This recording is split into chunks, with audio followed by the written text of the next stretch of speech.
Greater Noida Supertech eco village society gate number 3 Bisrakh greater Noida पर लगने वाले साप्ताहिक बाजार में स्थानीय बिसरस पुलिस ने संरक्षण प्राप्त रेहड़ी पटरी माफिया अवैध देश भारतीय पुलिस के नाम पर दुकानदारों से जबरन खुलेआम अवैध उगाई कर रहा है। उक्त माफिया के खिलाफ दर्जनों लिखित शिकायत देने के बाद भी स्थानीय पुलिस कोई कार्रवाई करने को तैयार नहीं है।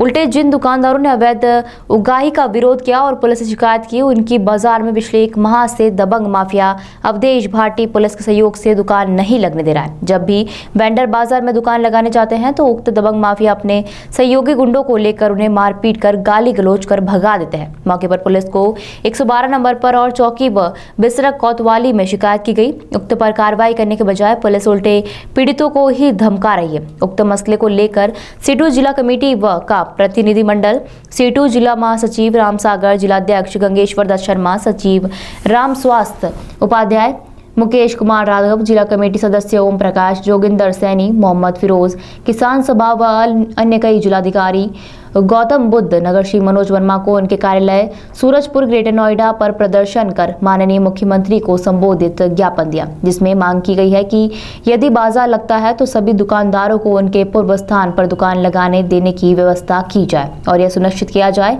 कि कोई भी बाजार से अवैध उगाई नहीं कर पाए। गौतम बुद्ध नगर किसान सभा के जिलाध्यक्ष डॉक्टर रुपेश वर्मा, सीटू के जिला महासचिव रामसागर के नेतृत्व में बिसरख के वेंडर्स का प्रतिनिधिमंडल जिलाधिकारी महोदय से मिला। Bisrakh Supertech eco society gate number 3 पर साप्ताहिक बाजार लगता है। उस साप्ताहिक बाजार में बिसरख निवासी दबंग माफिया, रेहड़ी पटरी माफिया अवधेश भाटिया अवैध रूप से उगाही करता है, वेंडर्स के साथ बदतमीजी करता है। जिन वेंडर्स ने अवैध उगाही का विरोध किया, उनकी पिछले 1 महीने से अवधेश भाटी पुलिस के सहयोग से दुकानों को नहीं लगने दे रहा। अवैध वसूली, वेंडर्स के साथ मारपीट की अनेकों शिकायतें जो है पुलिस से की गई, लेकिन पुलिस जो है अवधेश भाटी के खिलाफ कोई कार्रवाई करने को तैयार नहीं है। उल्टे पीड़ितों को जो धमका रही है और उनको जो है रोजगार नहीं करने दे रही है। इस मसले को लेकर के ज्ञापन दिया गया है। जिलाधिकारी महोदय के माध्यम से बातचीत हुई है और एक सकारात्मक बातचीत हुई है। उन्होंने आश्वासन दिया है, एसओ साहब को फोन करके बोला कि जैसे बाजार लगता था, जिसकी जहाँ लगती है वहाँ जो दुकान लगाने दे, किसी को बाजार लगाने से ना रोका जाए। तो ये बातचीत में हुई है। पूरी विवरण जो है हमारे किसान सभा के जिलाध्यक्ष डॉक्टर रुपेश वर्मा जो है आपके बीच में रखें। जिस जमीन पर बाजार लगता है वो जमीन अथॉरिटी की है, एक्वायर्ड जमीन है और वहाँ मौके पर सड़क बनी हुई है, सर्विस रोड बना हुआ है।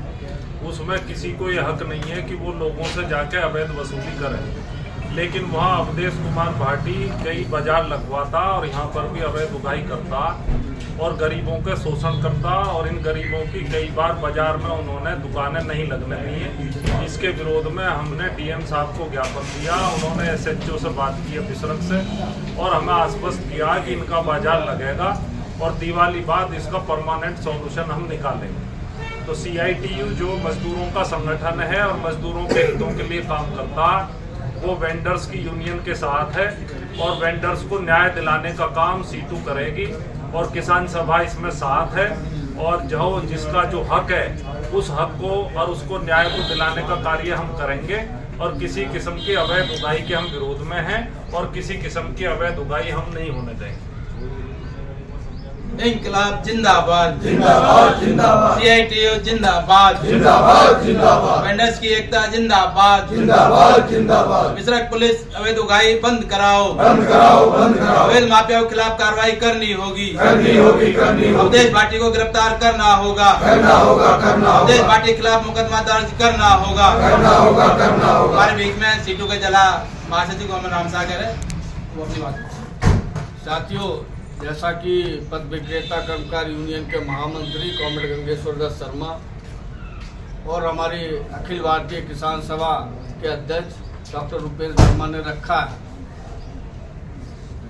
ये पथ विक्रेता कोई ऐसा नहीं है कि अभी दुकान लगाने आए हों। लगातार पिछले कई वर्षों से लगातार दुकानें लगाते रहे। ग्रेटर नोएडा प्राधिकरण ने वहाँ पर दुकानें हटवाने का काम जैसे ही किया, उसका इन्होंने विरोध किया। उसके साथ ही साथ जैसा कि रखा महामंत्री जी ने भी और डॉक्टर रुपेश वर्मा ने भी कि अवधेश भाटी वहाँ पर लगातार उगाही करवाता था और वहाँ कोई एक बाजार नहीं कई बाजारें लगती है और उसमें पूरा उसका काम चल रहा है। उसके साथ ही एक और उनके ही भाई बंधु हैं, उन्होंने भी सोचा कि हाँ अवधेश भाटी इतना कमा रहा है, थोड़ा बहुत हम भी कमा लें। उसने भी जैसे प्रयास किए वैसे ही अवधेश भाटी में और उन्होंने दोनों में बातचीत हुई और बातचीत होने के बाद नोएडा प्राधिकरण में एक दूसरे के खिलाफ, ग्रेटर नोएडा प्राधिकरण में एक दूसरे के खिलाफ शिकायत की। बाजार जब लगना बंद हो गया तब तमाम पथ विक्रेताओं ने हमारी CI2 से संबद्ध पथ विक्रेता कर्मचारी यूनियन की सदस्यता ग्रहण की और सदस्यता ग्रहण करने के उपरांत जब कार्रवाइयाँ की गई, ग्रेटर नोएडा प्राधिकरण पर प्रदर्शन किया गया, पथ विक्रेता अधिनियम का हवाला दिया गया, तो ग्रेटर नोएडा प्राधिकरण भी आश्वस्त हुआ और उन्होंने कहा नहीं आपकी दुकानें लगेंगी। लेकिन सवाल वही आता है कि अवधेश भाटी क्योंकि पुलिस के वहाँ थाना बिसरक के सहयोग से वो उगाही करता है और कुछ हिस्सा उनको भी देता है, इसलिए जिन साथियों ने आवाज़ उठाई इनकी दुकानें ना लगवा के अन्य लोगों के दुकानें लगवा रहे हैं, उनसे मोटी रकम ले रहे हैं और जो लोग पैसा नहीं दे रहे हैं उनके साथ में सवाल दुकान लगाने का नहीं, मारपीट और गाली गलौज जैसी हरकतें हो रही हैं। जबकि हमारे प्रदेश के मुख्यमंत्री बहुत स्पष्ट रूप से कहते हैं कि जितने भी दबंग हैं या माफिया हैं या उगाही करने वाले हैं उनको हम बिल्कुल बख्शेंगे नहीं। लेकिन यहाँ उनके नाक के नीचे तमाम काम हो रहे हैं। हमारी यूनियन ने एक दो नहीं कई पत्र दिए हैं जिस पर अभी तक कोई कार्रवाई नहीं हुई। हालांकि आज DM साहब ने बहुत स्पष्ट रूप से थाना बिसरक के SHO को बोला है कि दिवाली तक इनकी दुकानें लगने दो, दिवाली के बाद बैठ के और इसका स्थायी सोल्यूशन करेंगे। तो हमें उम्मीद है SHO बिसरक इन तमाम पथ विक्रेताओं की दुकान पूर्व की भांति लगवाने का काम करेंगे और अगर वो पीछे हटते हैं तो हमारा और आंदोलन तेज होगा। धन्यवाद साहब।